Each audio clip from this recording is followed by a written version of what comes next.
I'm gonna show you how to make this delicious pesto flatbread.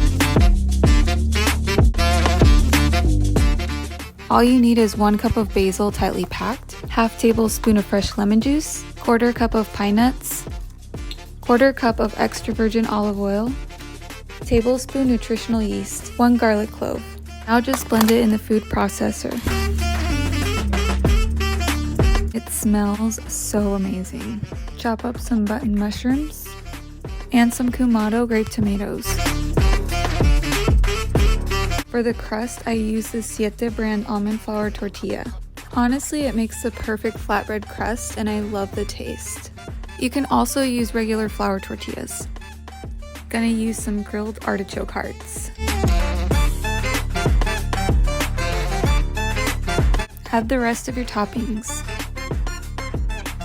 Then you're just gonna finish it off with some salt and drizzle with truffle oil.